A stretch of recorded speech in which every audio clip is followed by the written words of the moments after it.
반갑습니다. 엑스원 전문가 고스탁입니다. 자, 지금 녹화는 2024년 12월 6일, 죄송합니다. 12월 8일, 일요일날, 지금 오후 2시 이제 10분 정도 시간대에 녹화를 하고 있습니다.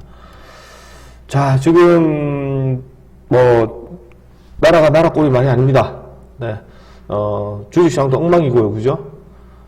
상당히 힘든 시장이지만, 나름대로 좋은 종목 분석해서 갖고 왔으니 참고하시고요. 자, 이제 정치를 떠나서, 어쨌든 경제 상황이 상당히 좀 정상적 구조가 되어 있지 않기 때문에 빠르게 복구되길 희망합니다. 자, 어쨌든 여기서 중요한 팩트는 그거다, 그죠? 어찌됐든 대통령 자체의 임무 자체가 정상적으로 되어 있지 않기 때문에 탄핵이든 개헌을 통해서 임기가 단축이든 하야를 하든 어쨌든 중요한 팩트는 조기 대선이 되었다. 이 부분이다. 그죠? 여론도 그렇게 심각해지는 모습이고. 자, 그래서 일단 제가 종목을 하나 갖고 온 거는 그게 맞는 정책주를 갖고 왔습니다.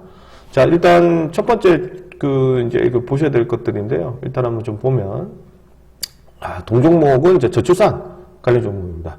꿈비를 갖고 왔는데, 꿈비가 이게 신규 상장된 종목 중에 하나고, 이 종목은 지금 아기 침대 만드는 애들이에요. 가구 침대 만드는 회사인데, 이게 정부 정책에 관련했던 부분 쪽으로 수혜가 되고 있습니다. 다들 아시다시피, 저희 나라는 저출산, 전 세계에서 보면 저출산의 나라고요.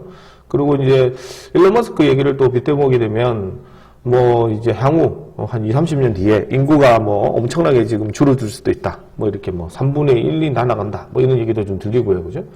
아무튼, 저출산 시대에 상당히 사회적 문제가 심각해지는 상황이기 때문에, 이 저출산 테마들은 어떤, 조기 대선, 즉, 정책주에 관련해서는 좀 심각한 부분에서 인지를 하고 있는, 부분이에요. 그러니까, 어쨌든, 우리가 조만간에 여당이든 야당이든 대통령 후보가 나오겠죠.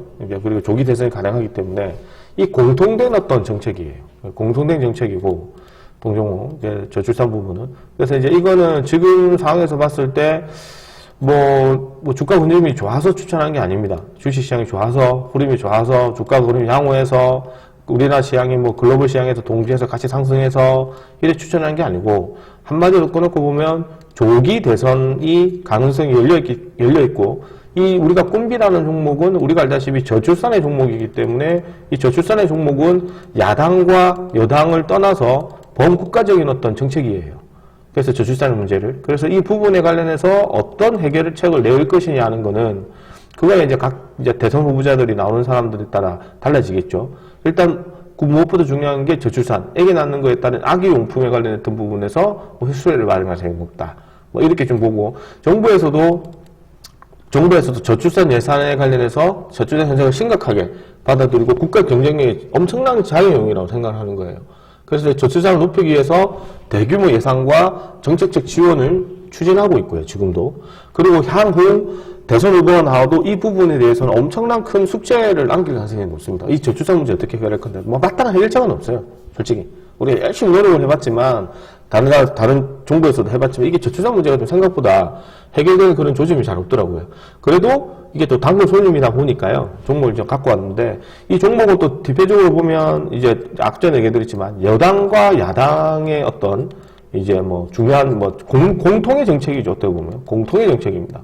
공통의 정책이고, 이게 좀 더 누가 여기에 관련해서 좀 더 관심있게 얘기를 하느냐. 누구는 여당에서 대표적으로 한동훈이 정책이, 한동훈이가 인구 절벽에 따른 정책, 절책에 관련해서 저출산 문제를 좀 더 심각하게 인지를 하고 있고, 거기에 따른 부분에서 정책 지원금을 좀 더 많이 플러스로 시키는 거. 그러면 예를 들어서 이재명은 그런 거 안 하나. 이재명도 저출산 문제에 대해서 심각하게 하죠. 심각해 하지만 자기가 추구하는 어떤 정책적 상황이나 이런 거 관련해서 예를 들어가지고 자기가 똑같은 자산이 100이라고 있다면 나는 인구 절벽에 다 나누고 해서 자기가 좀 더 부각시킬 수 있는 정책으로 돌리고 나서 남은 금액이 한 10이 남았다 혹은 20이 남았다 쓸 수 있는 게. 그런데 나는 여기에서 다 정책 다 하고 나서 일부 내가 남은 20% 정도에서 정책을 인구 절벽에다가 좀 더 줄 것이다. 이런 걸 얘기하는 거거든요. 그럼 이재명도 분명히 인구 절벽에 따른 정책이나 저출산 관련된 얘기를 합니다. 그런데 조금 더 우리가 인지를 하고 있는 부분이 이제 뭐 여당의 뭐 한동훈이가 좀 더 이 부분을 좀 강조를 많이 하거든요. 그래서 이제 한동훈의 어떤 정책으로 또 성향이 좀 강한 부분이 없지 않아 있습니다. 그러다 보니까 이제 금요일 날이나 저번 주에 이제 이제 윤석열 그 대통령의 어떤 그런 문제를 인해가지고 주가가 지금 바닥권에서 턴되는 것도 대량거래 수반했던 부분도 자리를 좀 잡아가는 흐름이기 때문에, 예, 개인적인 입장에서는 장기적 측면도 물론 필요하긴 하지만 좀 전에 말씀드린 조기 대선의 가능성이 있기 때문에 이 대선 테마 쪽으로 관심을 가져보시면서 대응하시는 게 좋다. 그러니까 이 대선 테마라는 건 말 그대로 대선이 끝나고 나면 별 효과가 없어요. 그러니까 뭐 당연히 우리 사실 심각한 부분이 있긴 한데 그런 식으로 진행될 가능성이 높다. 우리가 뭐 소위 말하면 이제 트럼프 정책과 관련했던 부분도 똑같죠? 그죠?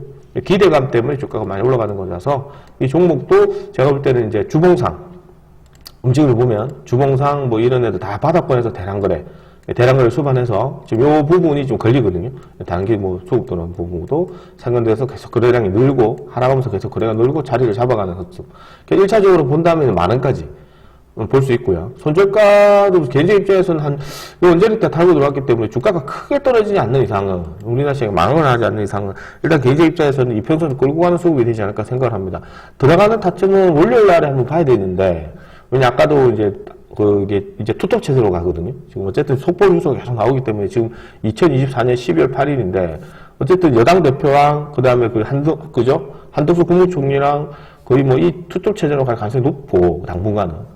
그래 된다면 이게 뭐 야당이 가만히 있겠냐마는 거죠. 어쨌든 당분간 어떤 한동훈의 어떤 지지율 자체도 좀 올라가기 때문에 한번 이 부분은 월요일에 심각하게 갭 들어가 막 8천원부터 시작한다. 그러면 할 필요가 없고, 뭐 개인적 입장에서 요 원저리 때를 떨어지게 되면 조금씩 물량을 잡아가시는 것도 괜찮지 않을까 생각을 합니다. 그 정도 한번 체크해보고, 일단 뭐 종목이 영 없는 건 아닌데 일단 이제 기본적으로 좀 국가가 좀 안정이 되어야 종목이 기본적으로 분석이 되거든요. 그런 상황이 아니기 때문에 그게 특수한 종목에 관련했던 종목을 갖고 왔습니다. 자, 나머지 즐거운 시간 되시고 저는 이제 내일 또 뵙도록 하겠습니다. 참고로 이거는 한 6,500원에서 개인적 입장이지만 한 7,000원 사이에서 종목을 좀 모아가셔도 되지 않을까 생각합니다. 뭐 그냥 갭등 하지 말고요. 그러니까 요 언제부터 물량 모아서 조정받고 치우고 할 때 계속 올라가는 수급 계속 좀 체크해봐야 됩니다. 자, 어쨌든 수고하셨고요. 좀 더 힘내시고 좋은 상승입니다. 너무 낙담하지 마시고요. 네, 수고하셨습니다.